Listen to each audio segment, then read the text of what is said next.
हाँ तो नमस्ते मेरे प्यारे भाइयों एवं बहनों। आज हम आप लोगों के सामने केमिस्ट्री का क्लास लेके आए हैं, बेस, साल्ट और एसिड। आज हम लोग केमिस्ट्री में इसके बारे में पूरे डीप से पढ़ने वाले हैं। तो हम चलते हैं, स्टार्ट करते हैं। एसिड क्या होता है?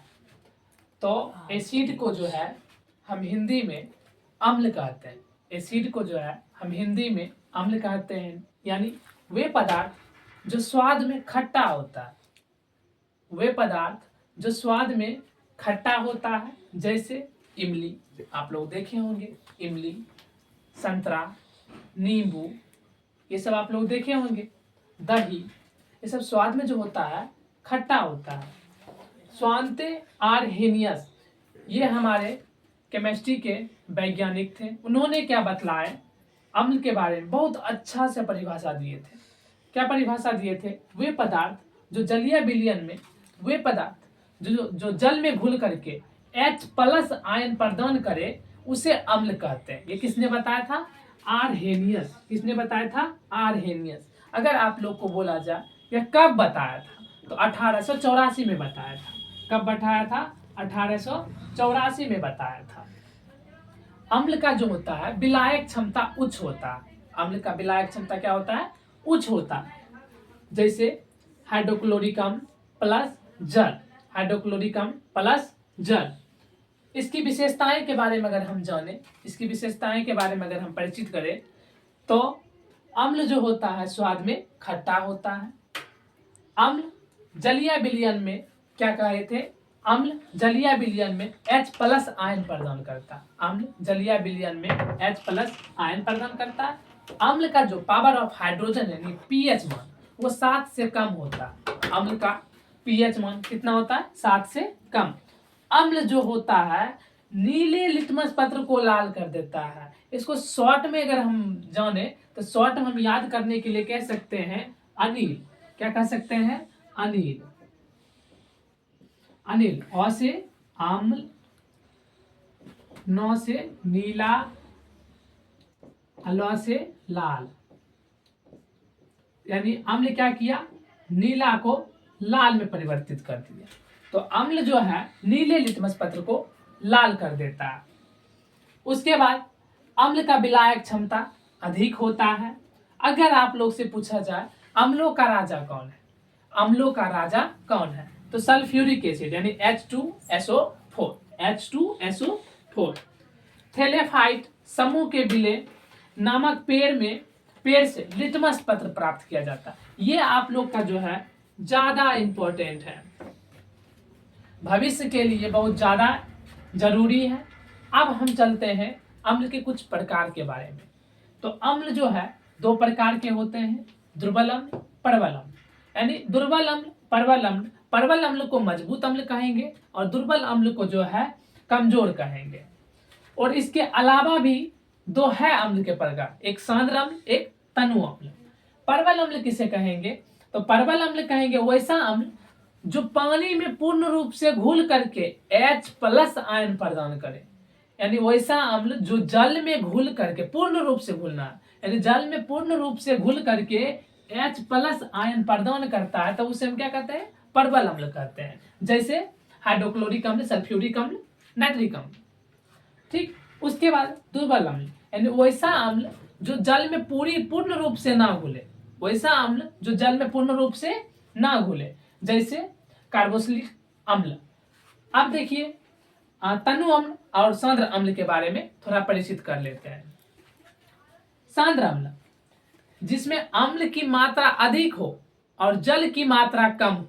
जिसमें अम्ल की मात्रा अधिक हो, अर्थात हम ऐसे कर सकते हैं इसको, अम्ल की मात्रा 90% और जल की मात्रा 10%।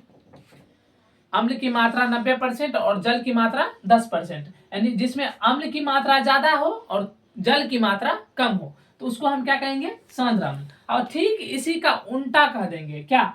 वैसा अम्ल जिसमें जल की मात्रा 90% कर देंगे और अम्ल की मात्रा 10%, तो इसको हम क्या कहेंगे? तनु अम्ल कहेंगे। तो चलिए अब हमको पढ़ना है क्षारक के बारे में। क्षारक को हम भस्म भी कह सकते हैं।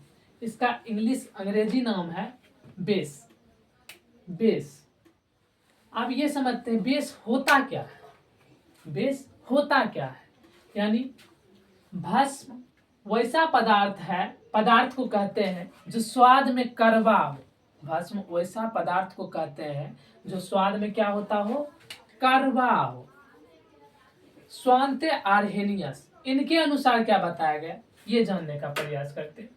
इन्होंने बताए जो वैसा पदार्थ जो जल में घुल करके OH माइनस प्रदान करे, OH माइनस प्रदान करे, तब उसे हम क्या कहते हैं, भस्म कहते हैं। क्या कहते हैं, भस्म कहते हैं। जैसे भस्म प्लस पानी, ये दोनों को अगर मिलाएंगे तो हमको क्या प्राप्त होगा, OH माइनस प्राप्त होगा।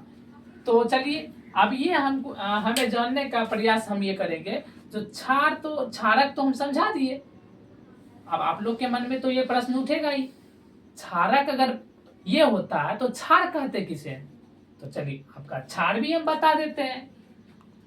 वैसा भस्म जो पानी में घुल जाए, वैसा भस्म जो पानी में घुल जाए, उसे हम क्या कहते हैं, क्षार कहते हैं। उसे हम क्या कहते हैं, क्षार। कुछ इसकी विशेषताओं के बारे में हम प्रकाश डाल देते हैं।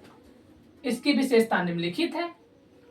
ये स्वाद में कड़वा होता है, ये लाल लिटमस पत्र को नीला कर देता है। चलिए इसका भी हम कुछ तरीका लगा लेते हैं। छालनी, तो क्षारक ल से लाल और न से नीला। तो क्षारक क्या करता है, लाल लिटमस पत्र को नीला कर देता है। अगर इसका पावर ऑफ हाइड्रोजन जाने तो इसका पावर ऑफ हाइड्रोजन 7 से अधिक होता है। यह जो है अम्ल को उदासीन कर देगा। क्षारक अम्ल को उदासीन कर देता है। क्षारक अम्ल को क्या कर देता है, उदासीन। क्षारक का प्रकार के बारे में आप जानते हैं। क्षारक कितने प्रकार के होते हैं, तो क्षारक मुख्य रूप से तो हम 2 प्रकार के बारे में वर्णन कर सकते हैं। क्षारक 2 प्रकार के होते हैं, पहला परवल भस्म, दूसरा दुर्बल भस्म। वैसा भस्म परवल के बारे में जानेंगे। वैसा भस्म जो पानी में पूरी तरह से घुल करके OH माइनस प्रदान करे, तब उसे हम कहेंगे क्या, परवल भस्म। और वैसा भस्म जो पानी में बहुत कम घुले, बहुत कम, वैसा भस्म जो पानी में बहुत कम घुल पाता हो, उसे हम क्या कहेंगे, दुर्बल। अब एक और बात पर प्रकाश डालेंगे, रंजक क्या होता है। रंजक क्या होता है, रंजक वैसा पदार्थ को कहते हैं जो किसी भी विलयन में घुल करके रंग उत्पन्न कर दे। जैसे तो हल्दी।